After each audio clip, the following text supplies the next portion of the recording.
welcome to my YouTube channel. My name is Thandi and this platform is called Kingdom Talk with Coach Thandi. What we do on this platform is we communicate kingdom ideologies that transform your spiritual life, your mindset, your finances, your relationships, and your health. So this week my husband and I celebrated our wedding anniversary and it was really truly such a joy, and I'm still obviously basking in the celebrations thereof, but also it has caused me to just sit and think about marriage. It seems like every time we open any platform that feeds us information, there's always negativity that's being spewed out against marriages, right? Especially kingdom marriages. That marriages are failing, there's infidelity, there's pain, there's abuse, whether it's emotional, whether it's financial, whether it's spiritual. There's just a plethora of things that are against marriage. And it really just, that combined with the fact that I was celebrating my own anniversary this week caused me to just sit back and think about what is it that is common between all the marriages that we deem successful, all the marriages that we look up to and we say, oh my goodness, this is an amazing couple, or this is couple goals for us, or this is a person that we need to elevate as an icon of marriage. And please don't do that. I would advise you not to do that. I would advise you not to couple goal anyone, because as much as you see everything that you see that we provide you with on these platforms, you don't see everything there is to know about what really makes that particular marriage successful. You see what we want to show you, and obviously there's so many other not so savory things in our marriages that obviously we are protecting and working through, because also you can't invite every person into every aspect of your life, including your marriage. Even when you've given them certain portions of your marriage, you're not obligated to give them everything about your marriage. And so I want to share a few pointers that have really helped me in my marriage. And these really, I have found that they are common pointers in many relationships, in many kingdom marriages that I see succeeding, right? So the first pointer I want to bring across is prioritize your relationship with God. This is for me so essential, because if we do not prioritize our relationship with God, we end up turning to our spouses, our partners to become God in our lives, right? Because we burden them with things that only God can solve, because now we have this expectation that we're supposed to walk the journey together, and we are supposed to walk the journey together. However, there are things in every individual that can only be fulfilled by God, that can only be found in your relationship with God. And so when you get married, it's not a time for you to uncloak that relationship with God. It's actually a time to really press in investing in that relationship with God. So prioritize your relationship with God, right? And obviously, as a fairly newly married couple, you will, and you've been serving God individually, you will come together and have expectations to be praying together, which is fantastic. You should develop a culture of praying together, of fellowshipping together, of praising God together, of serving God together. However, that should always be premised by the fact that your relationship with God is powerful, your relationship with God is strong, because you can't get lost in the relationship of the marriage with God and not cultivate your relationship, your individual relationship with God. Remember, God is a personal God. He didn't come to die for marriage, right? He didn't come to die for married couples. He came to die for individuals. And anything that moves you from that relationship with God, that personal relationship with God, is something that you really need to sit and evaluate whether it's really important in your life. And if it's not, and if it's not a covenant relationship, chuck it out of your life. But in the case of marriage, prioritize having your own relationship with God, doing your own Bible study, having your own prayer times with God outside of the two of you coming together to pray and serve God, right? It's important to just have your time with God. So the second thing I want to speak about is you believing inherently in what love looks and feels like for you, right? I remember before I got married, there were a lot of things that people were saying about who's marriage material and who's not, and I was found to be one of those people that were not marriage material, because I was highly opinionated about certain things, and I really made my opinions known about literally everything, right?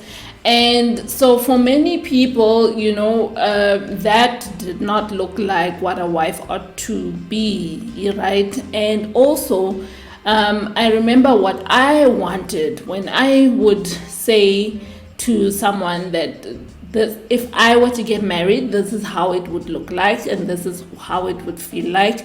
It was always invalidated with suggestions that the type of person I'm speaking about does not exist.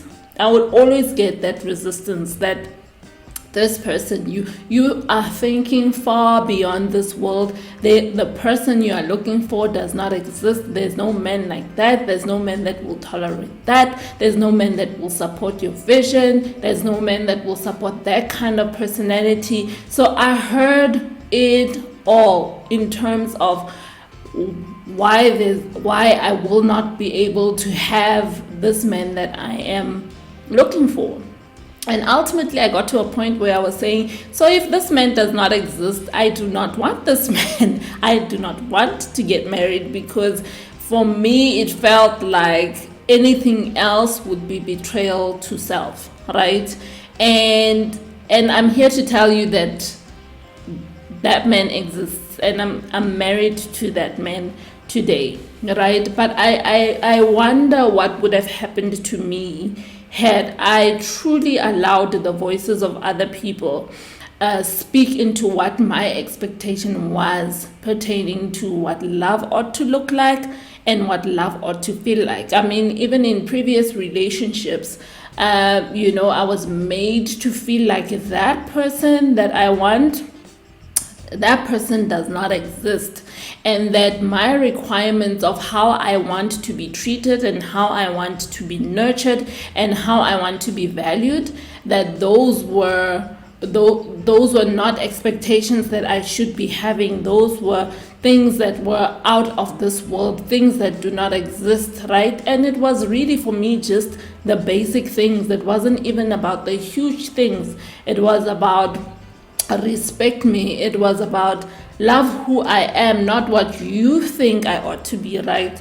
And I knew that if I felt this way, if I felt there has to be a better way, I knew that God would make that way. I knew that He wouldn't put a desire in me that does not exist. That's not the nature of God, right? He gives you the desires of your heart, but He first ensures that your heart is aligned with Him. So I knew that my heart was aligned with Him. And what I was feeling in terms of what a husband or what a relationship ought to feel like, I knew in my heart of hearts that I was not asking too much, right? And I believed in my own version of what love ought to look like and what love ought to feel like. How I was feeling about it was literally me just fighting against the tide of everybody else's opinions in my ears, everybody else's suggestions,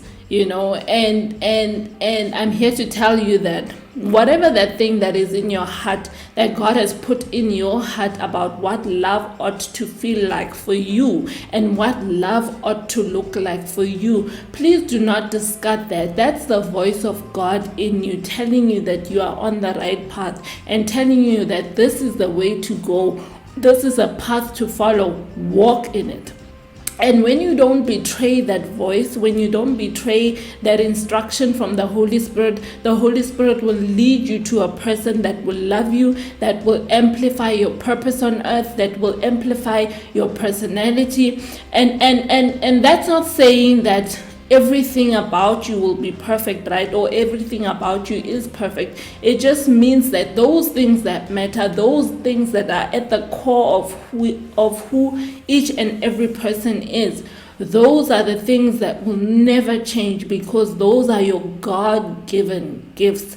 And if any relationship requires that you become anything but yourself, that is not the right relationship. If it stifles who you are, if it cancels your opinions, that is not the relationship to be in. And I was clear with this when I met my husband, right? I was very clear about how I want to feel in a relationship and what I bring to the table in a relationship. I was clear about what love looks like to me, such that it was easy for me to walk into that relationship prior to us getting married, to walk into that relationship and demand what I believed I deserved.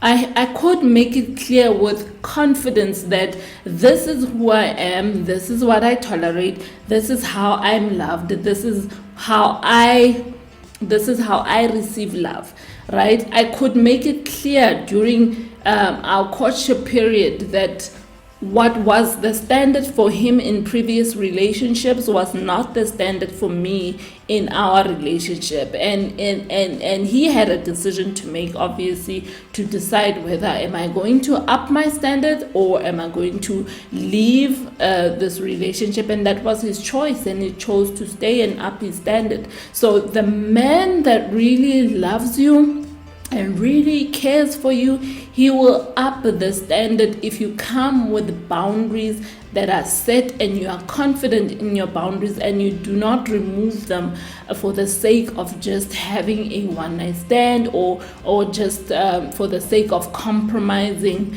even your sexuality, because what you compromise for you will ultimately lose. Somebody said that to me once and it really stuck, and I've realized there's nothing worth compromising who you are for. Absolutely nothing. And so that's what I walked into marriage with, and that has sustained me because I am able to hold my position in marriage, and because marriage is a process of negotiating, renegotiating your position and negotiating all over again.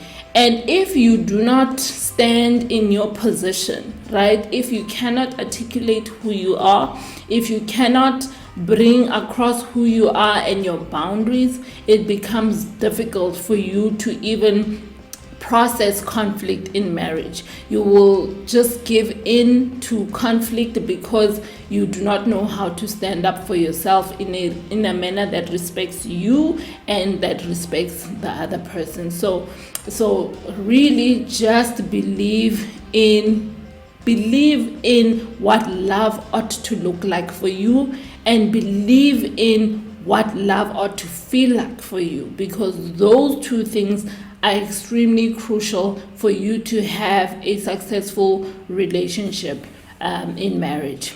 Okay, the next point I want to bring across, particularly about being in a great and thriving marriage, is do not let yourself go.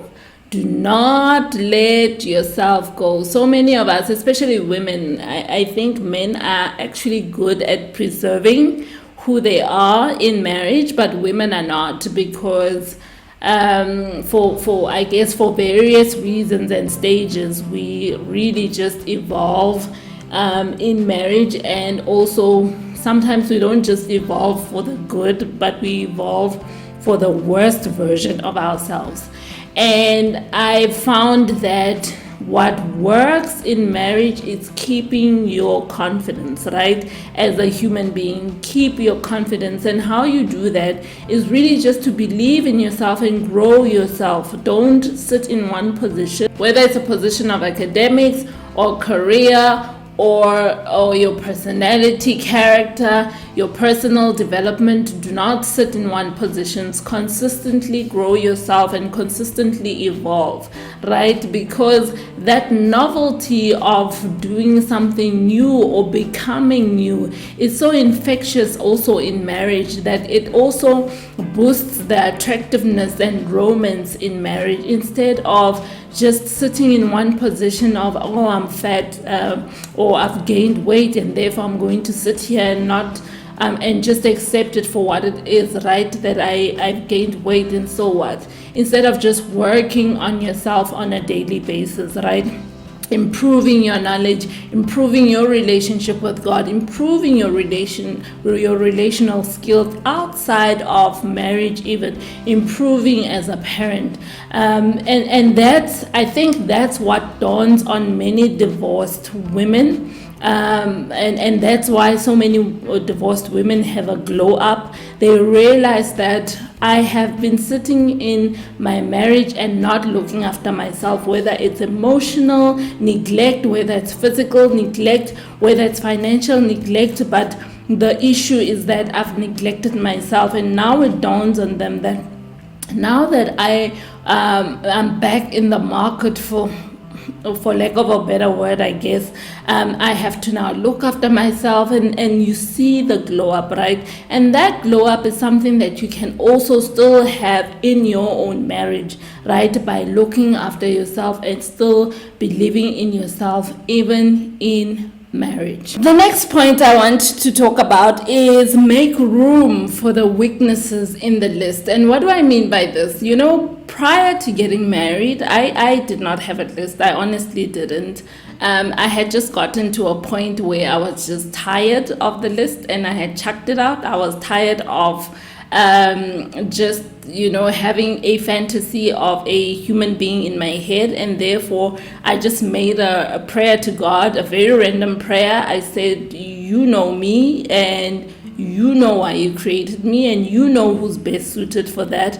I am done, because you also know that I suck at choosing the correct partner, because history has proven to me that I do not know what I'm doing. So you ought to find me the guy that you want me to be paired up with for life. And that's a prayer I said to God, and I left it at God's doorstep. But what I want to say is, if you are having a list, there's nothing wrong with having a list. This is in alignment with asking God for the desires of your heart. So some people say the desires of their heart, like I did, right? And I just said, do what you gotta do. You be the one that set me up. I'm not setting myself up anymore. And other people have a list. And I want to speak to those people that have a list, right? The problem for me with the list is that the list does not take into account the reality of life, right? The list is really written around the perfection of a human being. So you want a tall guy, you want a guy with money, you want a guy that is good with children, you want a guy that has a good relationship with his mom. Great, those are fantastic virtues. However, the list does not take into account that he will annoy you. The list does not take into account that you will realize that he does not have problem-solving skills. The list does not take into account all of these factors that ultimately, at some point in your marriage, you're going to have to deal with, right? You're going to have to deal with conflict. You're going to have to deal with disagreements. You're going to have to deal with someone that wakes up in the morning and is moody. You're going to have to deal with all of that. You're going to deal with the inefficiencies of keeping a home with this person. You're going to have to deal with the inefficiencies of his ability to communicate or his inability to communicate when pressure hits hard. all of these things you do not take into account on the list. And I understand why, because we do not prepare for the worst, right? We do not write down negative eventualities. That's not what we do. We write down what would look amazing and it's important, but there's another thread of life that we also have to look at. So even when you jot down your list, remember at the back of your mind that this is not all there is to a human being. This is just what you really want, for you to feel that this person checks the major boxes. And understand at the back of your mind that he doesn't check all the boxes. Nobody does. Nobody checks all the boxes. And you will realize that soon enough when you enter into marriage, that amazing human being that I was dating does not check all these boxes, and suddenly he annoys you. Suddenly the socks are all over the floor. Suddenly it's just chaotic, and suddenly you guys are fighting about nothing, and the ability to be able to fight constructively was not taken into account on the list, right? So have the list. It's important to have the list. It's important to have some knowledge of what it is that you want, but make provision at the back of your mind also for what is not on the list, which is the reality of life, which is the reality of two people coming together and trying to build perfection together. But before you get to that sweet spot, you will have to go through thorns that will test your marriage. Draw up the list, write whatever you want to write, have the desires of your heart known to God, but also make provision for the humanity. The true humanity of a person constitutes not only of the good things, but also of the things that will rub up against you the wrong way. Prepare for it mentally, prepare for it. If anyone were to ask me what is the core secret, the number one secret to a happy marriage, I would say friendship. Friendship is the one thing that sustains you beyond romanticism, right? Friendship is the one thing that sustains you beyond feelings. So when you're dating and you're getting married, it's most of the time there's a lot of butterflies going on. There's a lot of adrenaline, the adrenaline rush, right, that you have. But that does not sustain a marriage. That does not sustain a covenant. Covenants are not maintained by feelings. Feelings are part of covenants. Feelings do not sustain a covenant. All right? A covenant of marriage truly for me is sustained by the bond of friendship.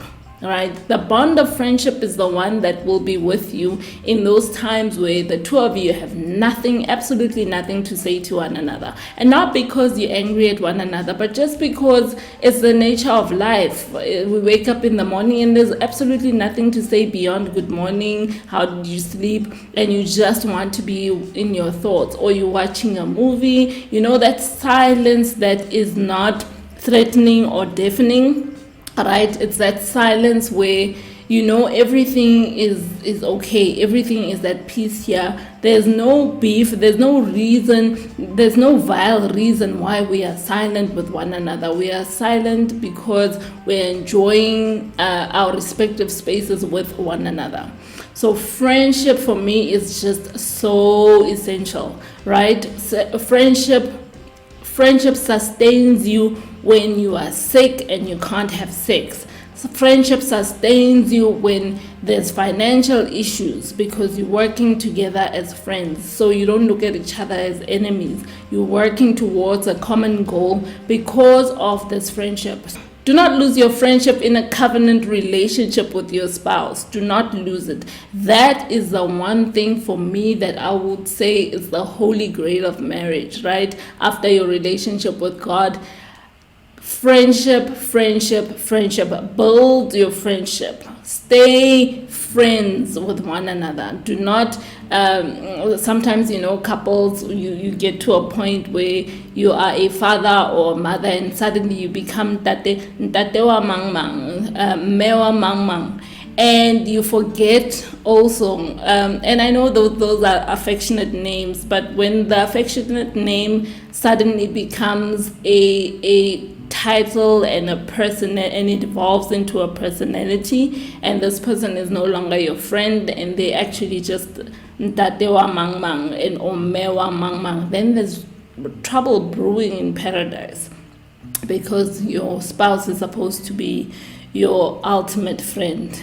Stay friendly with one another, date one another, do the things that you used to do when you were courting and excited with one another.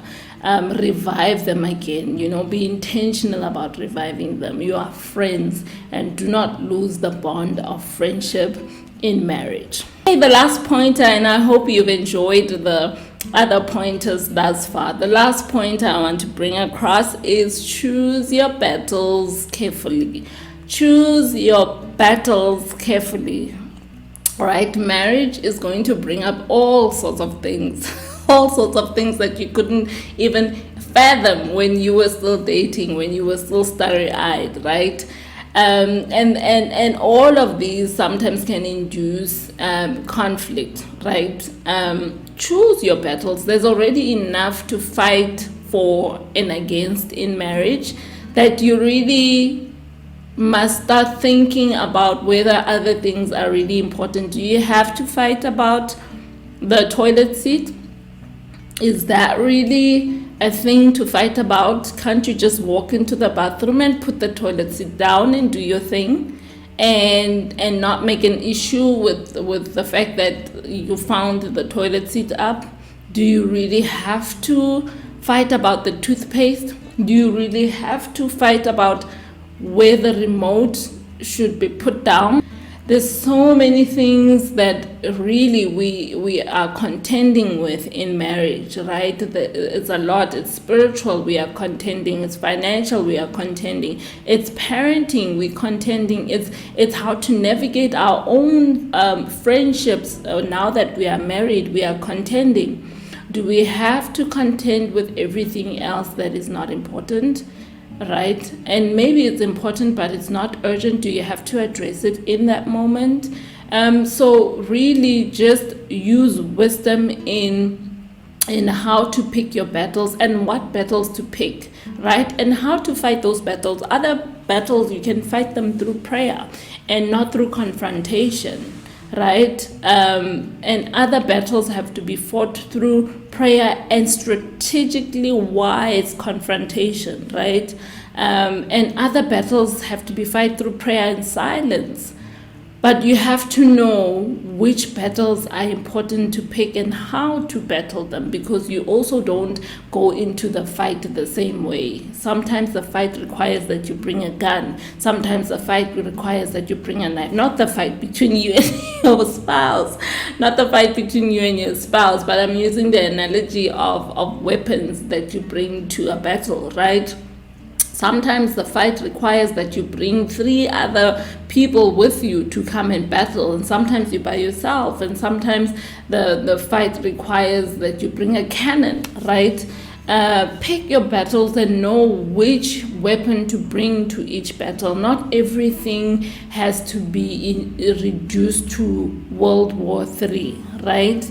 Learn to look at a battle and assess what is required of you in that battle, and assess how you ought to show up in that battle. Not everything has to be World War III. So I hope this was really informative to you, and that it really shed some perspective, and that it really shed some perspective to your journey, right, and to your own marriage. And maybe there are things that you want to start evaluating, or things that you want to change. I really just wish and pray that God will just give you the ability and the strength to make the necessary adjustments, so that your marriage can be transformed, and so that your marriage can look like heaven on earth. So that's a gift I wanted to give you for my anniversary, and just share the things that really have worked for my marriage. And I know when these things were not in place, my marriage was in shambles. And then when these became a priority to both of us, we tapped into the anointing, which I call heaven and earth in marriage. And we've been living in it ever since. And that's really my prayer for you as well, that you would live in heaven on earth in your marriage.